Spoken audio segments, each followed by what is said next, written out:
Bismillahirrahmanirrahim. Assalamualaikum warahmatullahi wabarakatuh. Alhamdulillah, puja dan puji syukur kita panjatkan ke Allah Subhanahu wa taala sehingga pada pagi hari ini tepat pukul 8 waktu Indonesia bagian barat bersama saya moderator Ismail Bahnan dan sebagai presenter adalah Ibu Ratna Dewi dari SMPN 10 Padang. Mudah-mudahan kehadiran presenter kita memberikan manfaat kepada Bapak Ibu guru dan terutama siswa yang mengikuti kegiatan video conference pembelajaran dari di rumah saja. Baiklah anak-anak sekalian, sebelum kita mulai pembelajaran pada pagi hari ini, materinya adalah untuk kelas 7 semester 2 tentang tenaga endogen. Tenaga endogen ini nanti akan dijelaskan secara tuntas oleh Ibu Ratna Dewi, karena tenaga endogen inilah yang akan kita bahas terkait dengan perubahan tentang suhu bumi yang menjadi tidak rata. Mungkin secara gamblang nanti akan dijelaskan.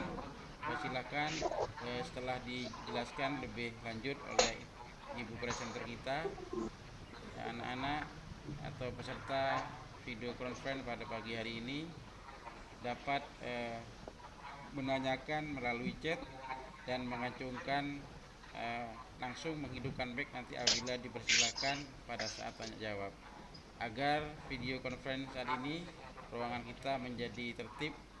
Mohon saat presenter menyajikan materi tentang tenaga endogen, seluruh peserta untuk mematikan mikrofonnya atau dalam mute. Dan apabila ada hal-hal yang perlu ditanyakan, nanti silakan ditulis di chat. Baik, untuk menyingkat waktu, anak-anak sekalian, seluruh Nusantara, kita belajar jarak jauh dalam rangka tetap belajar di rumah sehingga pelajaran tidak tertinggal. Mudah-mudahan melalui video conference yang dilaksanakan oleh aksi Samisanov, yaitu satu minggu satu inovasi, mudah-mudahan dapat kita lakukan sebaik-baiknya dan ilmu yang diberikan melalui kegiatan ini bermanfaat. Baik, kita mulai dengan membaca doa. Kami persilakan kepada semuanya untuk membaca doa. Selesai? Baik, silakan setelah membaca doa silakan untuk partisipan atau peserta mengisi absen sambil mendengarkan presenter kita Ibu Ratna Dewi. Baik, kita simak penjelasan dari Ibu Ratna Dewi tentang tenaga endogen. Kepada Ibu Ratna Dewi kami persilahkan. Ya, terima kasih Pak Ismail Bahanan dari SMP.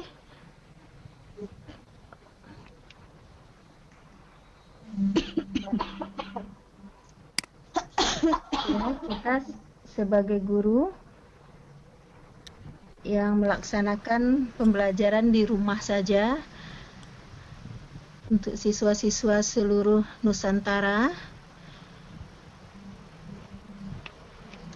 Selamat datang di Vicon kita yang disponsori oleh Aksi dan Samisanov, yaitu oleh Bapak difasilitasi oleh Bapak Sri Wahono, dan kemudian ibu-ibu guru seluruh Nusantara yang terlibat dalam Vicon kita kali ini. Terima kasih atas kedatangannya.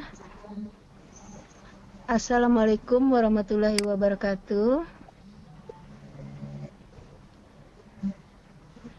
Untuk materi kita kali ini,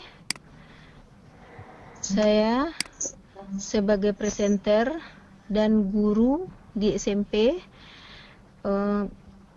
materi kita mengenai mata pelajaran saya yaitu IPS tentang tenaga endogen. Kita mulai saja.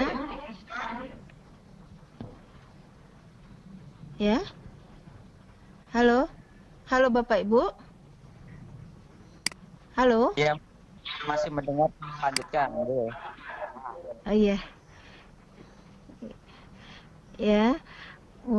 siswa-siswa semuanya, pelajar seluruh Nusantara. Mudah-mudahan ada pelajar seluruh Nusantara yang ikut dalam Vikon kita kali ini. Seluruh Nusantara kita tergabung dalam guru belajar seluruh Nusantara. Untuk materi kita kali ini, kita membahas mengenai tenaga endogen. Tenaga endogen yaitu mata pelajaran IPS kelas 7 dengan kompetensi dasarnya yaitu memahami konsep ruang atau lokasi, distribusi, potensi, iklim, bentuk muka bumi, geologis, flora dan fauna, dan interaksi antar ruang di Indonesia, serta pengaruhnya terhadap kehidupan manusia dalam aspek ekonomi, sosial, budaya, dan pendidikan.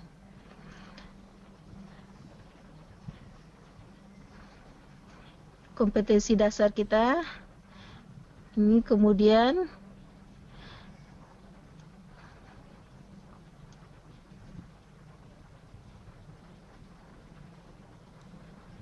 tenaga endogen yaitu tenaga yang berasal dari dalam bumi yang menyebabkan perubahan pada kulit bumi. Belum tampak share screen ya, Bu? PowerPoint-nya ya? Belum Pak? Ya, belum kelihatan. Hah? Mungkin ditutup lagi ya. Share screen-nya. PowerPoint-nya belum muncul.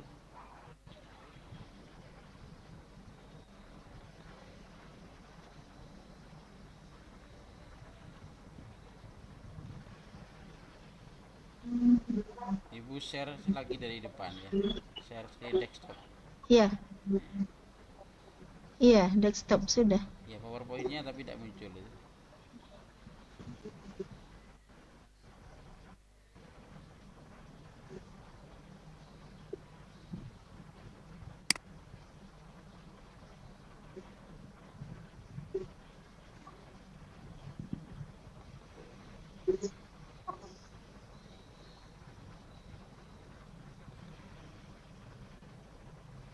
Nah, Sudah, Pak? Sudah.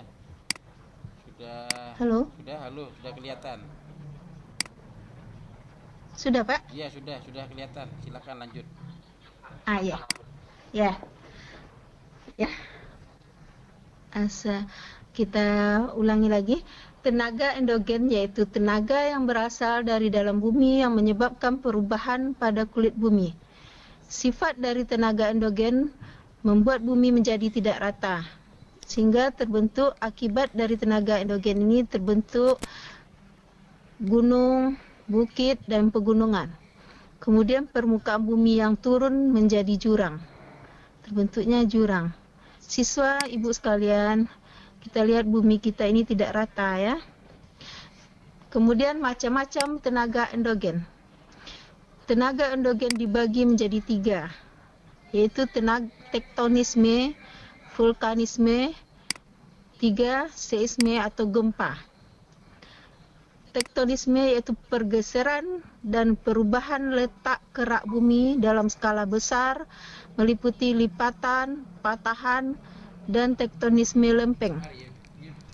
Kemudian vulkanisme yaitu peristiwa naiknya magma dari bagian dalam bumi, sebagian magma muncul ke permukaan bumi dan sebagian lagi menyusup ke dalam lapisan kerak bumi. Yang ketiga yaitu gempa bumi, itu getaran kerak bumi yang disebabkan oleh kekuatan-kekuatan dari dalam bumi. Kita lihat tektonisme. Tektonisme lempeng yaitu menerangkan peristiwa perubahan bumi ke arah mendatar atau vertikal. Gerak relatif lempeng-lempeng bumi adalah divergen atau saling menjauh. Konvergen saling mendekat dan geseran. Kemudian tumpukan antara lempeng samudra dan lempeng benua akan menyebabkan lempeng samudra bergeser ke arah bawah dan terbentuknya palung laut atau island arc. Siswa ibu sekalian, pada tahun 1968 ditetapkan bahwa litosfer memiliki 6 lempeng utama, yaitu lempeng Afrika, lempeng Amerika, lempeng Pasifik, kemudian lempeng Eurasia. Kelima yaitu lempeng India atau lempeng Australia, kemudian lempeng Antartika.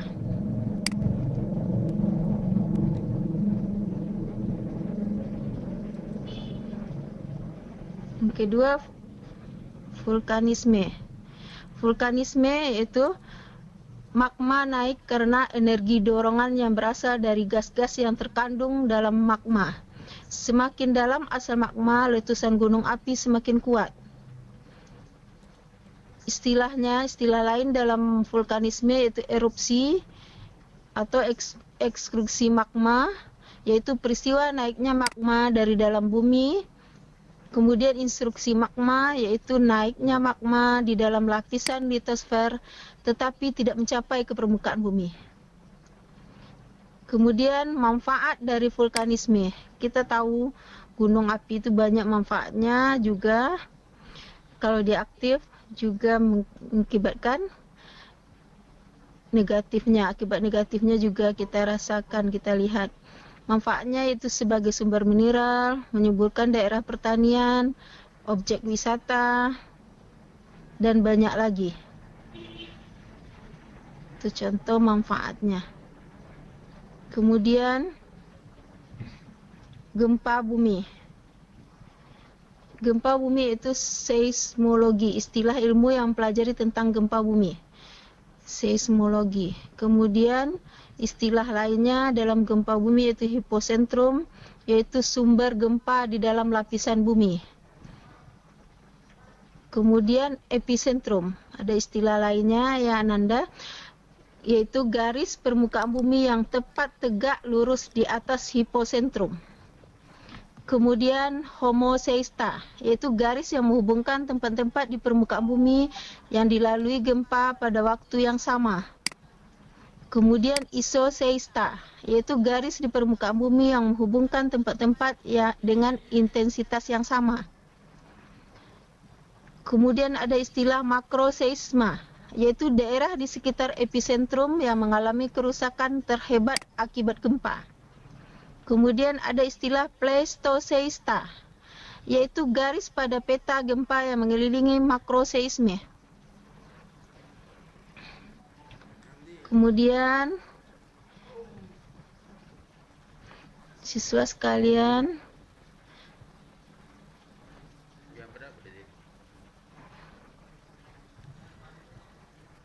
kita lihat pembagian gempa.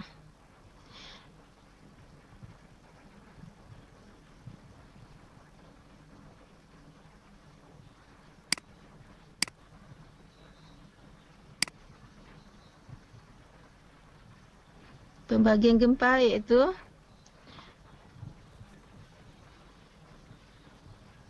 berdasarkan jarak.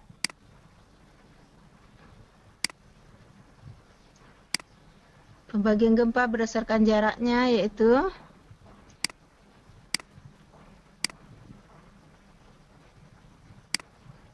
berdasarkan titik episentrumnya, yaitu gempa sentral. Yaitu gempa yang titik episentrumnya. Gempa sentral yaitu gempa yang episentrumnya titik. Gempa linear yaitu gempa yang episentrumnya garis. Kemudian gempa berdasarkan kedalaman hiposentrumnya, yaitu gempa dalam, yaitu lebih dari 300 km. Kemudian gempa menengah, yaitu antara 100 sampai 300 km. Kemudian gempa dangkal, gempa yang kurang dari 100 km.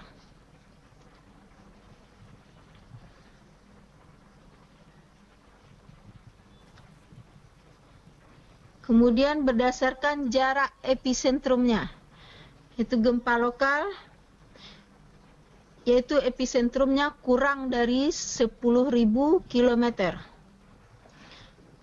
Kedua, gempa jauh, yaitu episentrumnya sekitar 10.000 km. Gempa yang sangat jauh yaitu episentrumnya lebih dari 10.000 km.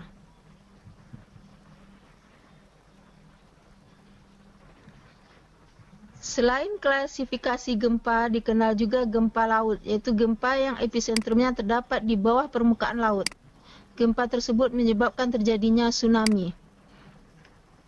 Kemudian istilah lain dari gempa ini, seismograf, yaitu alat pencatat gempa, sedangkan hasil rekaman catatan dari seismograf itu disebut seismogram. Siswa sekalian seluruh Nusantara, kemudian kita lihat cara menentukan kekuatan gempa. Kita menentukan seberapa besar dan jenisnya kerusakan akibat intensitas gempa. Ini contoh hasil seismogram. Hasil dari seismograf disebut seismogram hasilnya. Menghitung energi yang dilepaskan dari pusat gempa dalam prakteknya dinyatakan dengan amplitudo yang dicatat dalam seismogram. Dengan koreksi tertentu dinyatakan dengan magnitudo skala Richter. Ini hasilnya. Ini terjadinya tsunami. Kemudian gempa tektonik. Pusat gempa tektonik berada di daratan dan di lautan. Pusat gempa yang berada di lautan dapat menyebabkan gempa bumi di dasar laut. Kemudian gempa bumi seperti ini dapat menyebabkan gelombang hebat dan disebut tsunami. Di negara Indonesia seperti negara kita ini rawan terjadinya gempa tektonik ini. Mudah-mudahan kita terhindar dari musibah ini.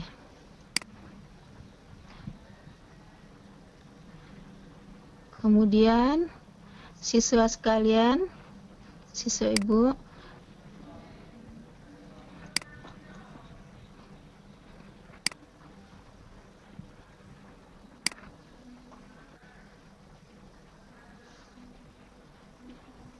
ini gempa tektonik terjadi karena adanya pergeseran kerak bumi. Ini contoh gambar yang di Aceh tahun 2004.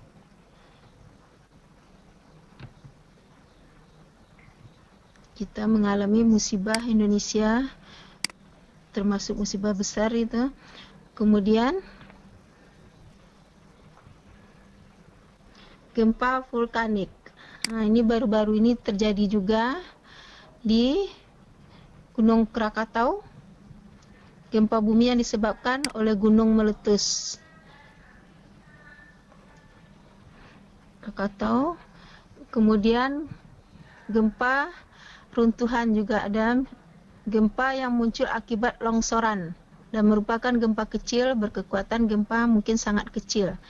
Itu biasanya di daerah pertambangan saja.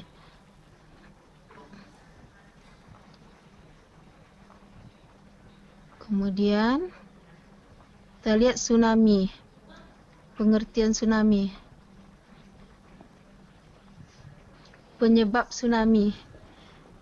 Penyebabnya bisa jadi gempa ini dengan epicentrum di dasar laut dan kekuatannya minimal 6,5 skala Richter. Kemudian tsunami itu berasal dari kata su dan nami. Su berarti pelabuhan.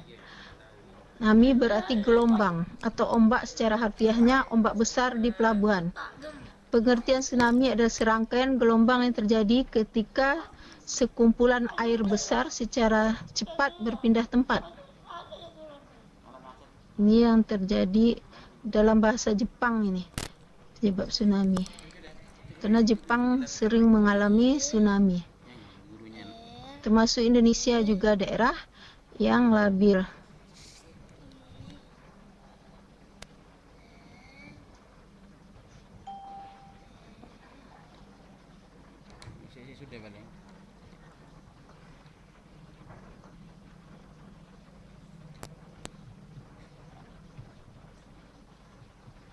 Siswa semuanya,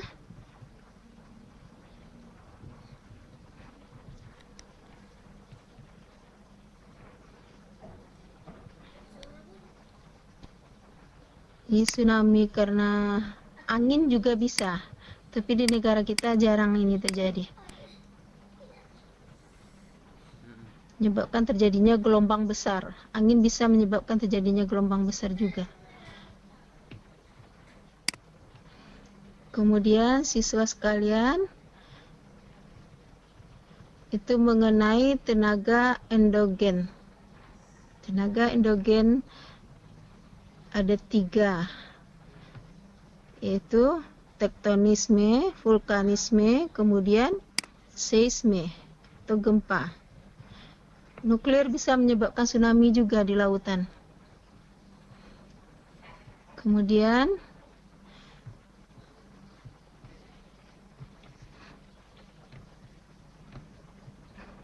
daerah Indonesia juga rawan terjadinya gempa.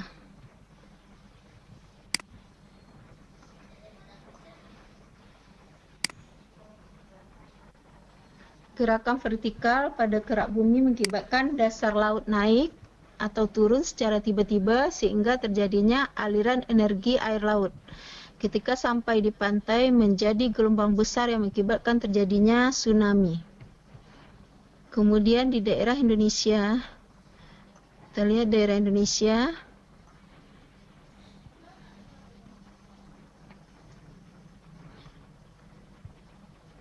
yang rawan titik gempa karena Indonesia ini dilalui oleh Sirkum Pasifik dan Sirkum Mediterania, maka daerah-daerah yang rawan gempa. Kemudian juga pergerakan lempeng.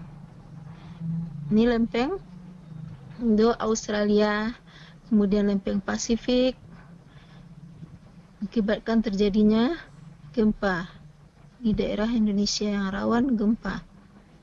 Jalur Sirkum Pasifik dan Sirkum Mediterania. Kita lanjut.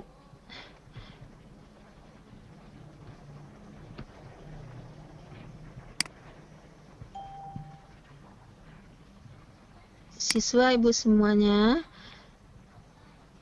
hantaman meteor juga bisa menyebabkan terjadinya tsunami. Kalau hantaman itu terjadi di laut, meteor besar, dapat terjadinya mega tsunami yang tinggi mencapai ratusan kilometer. Bisa juga menyebabkan terjadinya tsunami.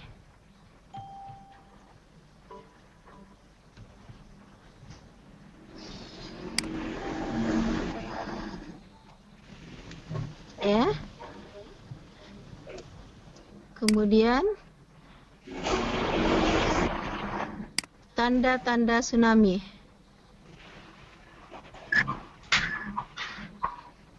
Kita lihat tanda-tandanya.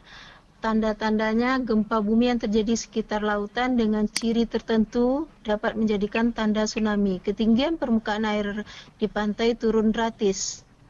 Ini menjadi tanda pasti tsunami. Tanda lainnya dari hewan. Hewan mengungsi ke tempat yang tinggi sebelum tsunami tiba.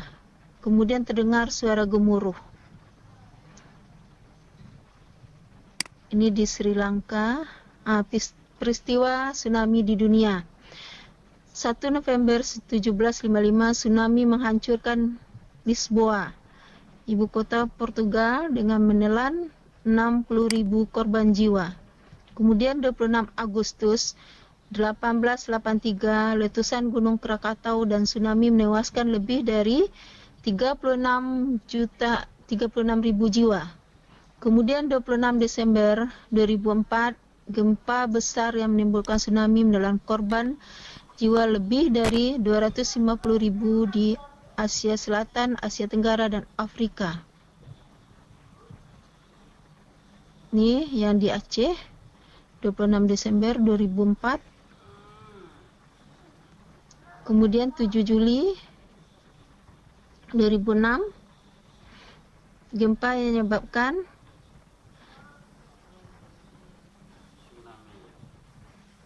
ini Pelabuhan Aceh, sebelum terjadi tsunami. Kemudian setelah terjadi tsunami di Aceh, ini peta foto udaranya.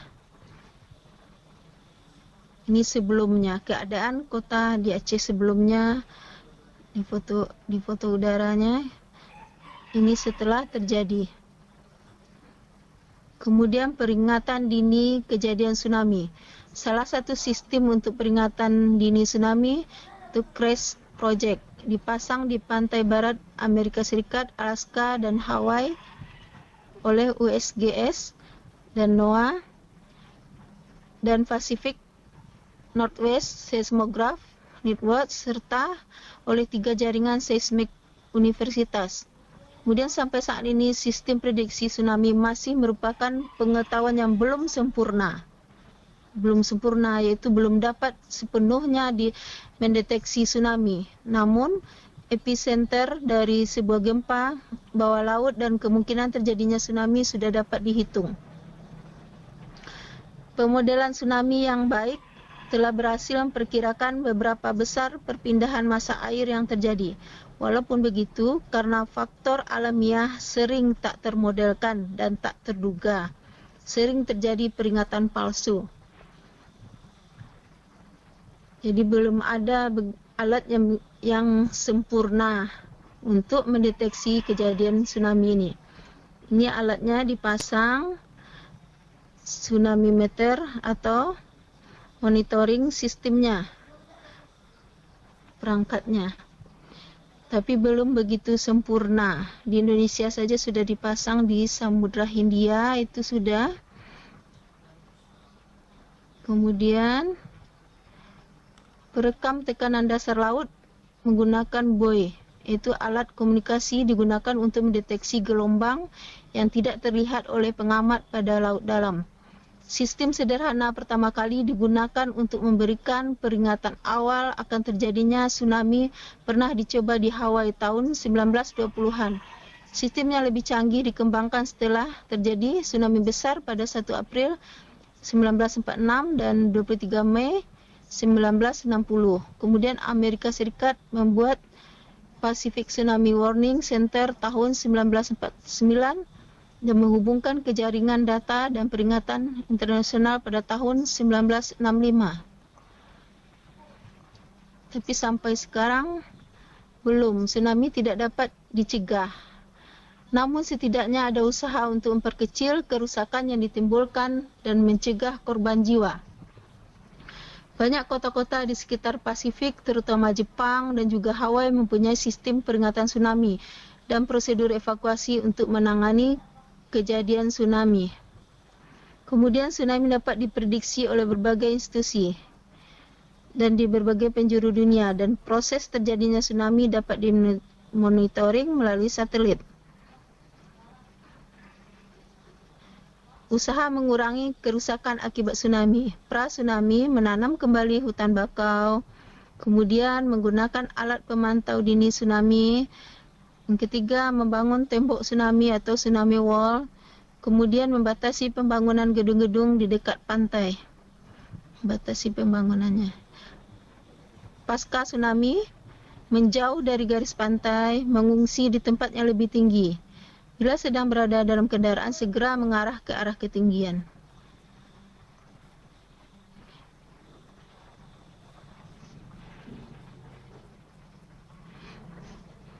Demikian penjelasan mengenai tsunami, mengenai tenaga endogen. Untuk materi kita kali ini,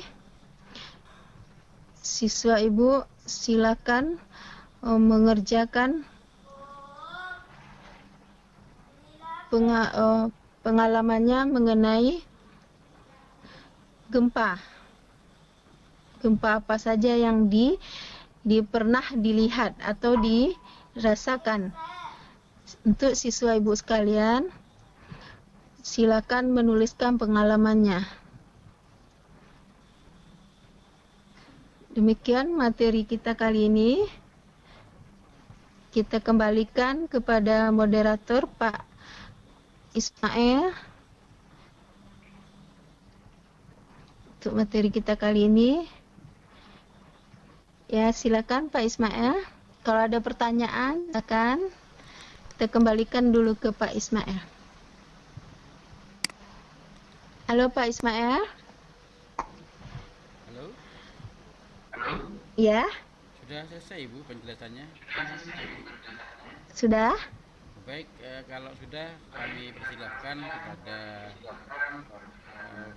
peserta Vicon pembelajaran pagi hari ini untuk bertanya apa yang mungkin masih belum dipahami dari penjelasan Ibu Ratna tentang tenaga endogen.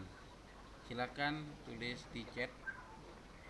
Kalau tidak ada, mungkin langsung saja lewat mikrofonnya bisa dihidupkan.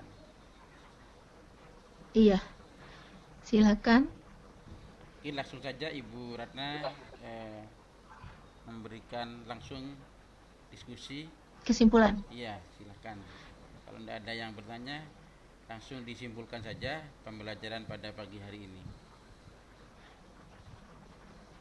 Ya, Nanti Bapak Ibu semuanya. Ya Pak. nanti filenya Bu dipasang, dikirim lewat YouTube, ditaruh di deskripsi aja ya. Mungkin bisa di-download Iya. lewat deskripsi untuk penjelasan membaca Iya. ulang. Baik, ya silakan Bu Ratna untuk memberikan kesimpulan pembelajarannya pada pagi hari ini. Ya Bapak Ibu semuanya, kita simpulkan Indonesia ini daerah yang rawan terjadinya gempa atau tenaga endogen. Tenaga endogen itu ada 3, yaitu tektonik, itu vulkanisme, kemudian gempa. Indonesia rawan tiga penyebab tenaga endogen itu. Makanya kita Indonesia harus mempunyai pengetahuan mengenai ketiga tenaga endogen itu, supaya Indonesia ini lebih waspada terhadap akibat dari tenaga endogen ini, akibat negatifnya. Kita Indonesia sudah berapa kali mengalami peristiwa tenaga endogen itu, baik tektonis maupun vulkanik, kemudian gempa, seismik.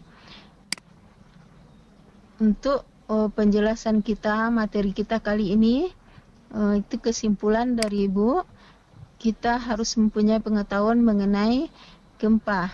Tidak hanya siswa, semua penduduk Indonesia juga harus mengetahui mengenai tenaga endogen ini. Terima kasih atas perhatiannya. Itu kesimpulan dari saya sebagai pemateri kali ini, dan kita kembalikan kepada Pak Ismail. Maafkan salah dan janggalnya. Assalamualaikum warahmatullahi wabarakatuh. Waalaikumsalam warahmatullahi wabarakatuh. Demikianlah penjelasan secara jelas dan luas yang diberikan oleh Ibu Ratna Dewi pada pembelajaran kelas 7 kali ini tentang tenaga endogen.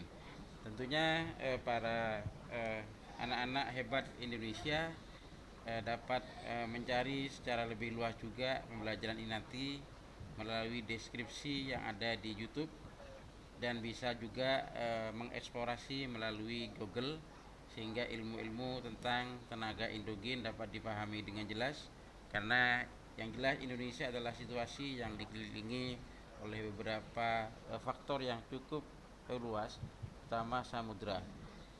Mudah-mudahan penjelasan Ibu Ratna Dewi memberikan manfaat kepada peserta Vicon pada pagi hari ini, baik pada Bapak Ibu guru yang mendampingi maupun siswa-siswi yang mengikuti baik secara langsung maupun tidak langsung melalui nanti YouTube ini. Mungkin kegiatan pembelajaran pada pagi hari ini kita cukupkan sampai di sini, dan berjumpa kembali pada Vicon berikutnya di acara yang berbeda bersama saya, moderator Ismail Bahanan dari SMP Negeri 1 Jambe Sari Darussalam, mengucapkan mohon maaf dan terima kasih atas partisipasinya. Yang pertama adalah Bapak Sri Wahono sebagai instruktur aksi Asosiasi Guru Sejarah Indonesia, yaitu juga adalah sebagai Igi Samisanov penggerak untuk kegiatan Guru Nusantara, guru mengajar untuk Nusantara atau Gumun. Demikian para partisipan atau peserta Vikon pagi hari ini, kita akhiri dengan membaca Alhamdulillah. Semoga ilmu yang diberikan oleh Ibu Ratna Dewi bermanfaat untuk kita, baik yang hadir secara langsung maupun tidak langsung. Saya akhiri dengan membaca bersama Alhamdulillahirabbil alamin, dan mohon maaf apabila ada hal yang Alhamdulillahirrahmanirrahim. Sampai jumpa. Assalamualaikum warahmatullahi wabarakatuh. Waalaikumsalam warahmatullahi wabarakatuh.